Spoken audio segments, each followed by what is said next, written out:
Bali di Rakyat Bersuara. Saya sekarang memberikan kesempatan pada Bung Antoni Budiawan yang sudah memberikan data-data dan akan ditampilkan di layar. Silakan Bung Antoni. Terima kasih Bung Aiman. Pertama adalah saya mau meluruskan bahwa kata-kata B2B biar tidak menjadi satu pertanyaan. Lalu saya bilang bahwa awalnya proyek ini tidak dijaminkan oleh APBN. Biar semuanya bisa terima. Sama kan? Tidak dijamin oleh APBN.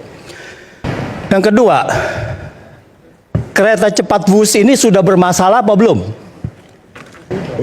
Sekarang? Ya. Enggak. Sudah bermasalah. Masalah di mana? Karena apa? Kalau dia tidak bermasalah, maka ini bisa dibiayai oleh KCIC. Oh, secara keuangan maksudnya? Secara keuangan atau Oke. apapun. Kalau operasional kan enggak? Ya tentu saja. Kan bilang bermasalah, ini kan masalah finansial.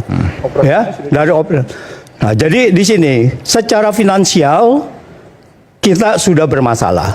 Bisa ditampilkan nggak ya? Oke, Saya punya silakan. itu. Nah, di sini saya menampilkan data.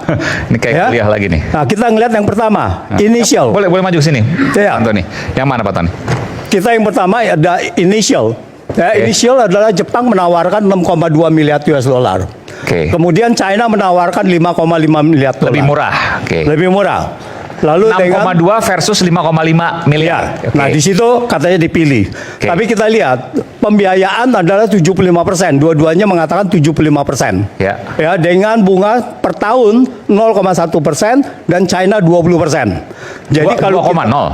2%. Iya, 2,02%. Oke. Ya. Sementara Jepang 0,1. 0,1. Jadi 20 kali lipat. Iya, kalau kita bicara 20 Cina kali lipat lebih mahal kita bunganya. bingung kan, Cina lebih mahal. Artinya dalam US dollar 4,65 juta US Ya. dollar setahun. Oke. China 20 kali lipat yaitu 82,5 juta US dollar. Oke.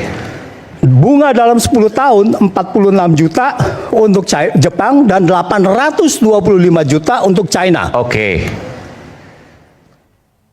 Komponen biaya bunga yang sangat besar ini karena dia 75% pembiayaan harusnya dihitung sebagai biaya proyek. Oke. Dimanapun dalam evaluasi proyek Iya itu dong. harus diikuti. Karena bunganya harus dibayar. Karena bunga harus dibayar Jadi- dan kita fix bunga dibayar 10 tahun tetap. Oke. Karena kita grace period tidak bayar cicilan. Ya, Jadi oke. mudah sekali untuk dihitung. Oke. Ya.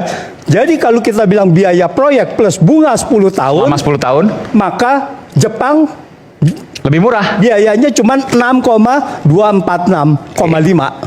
Sementara China 6,325 miliar dolar. miliar dolar. Jadi kalau Artinya, dihitung 10 tahun Jepang lebih murah. semua biaya kita hitung, Oke. ini Jepang lebih murah. Ini kan hitung-hitungan sederhana banget. Sangat sederhana, tetapi masalahnya mereka juga tahu. Tapi masalahnya Mereka ini, siapa?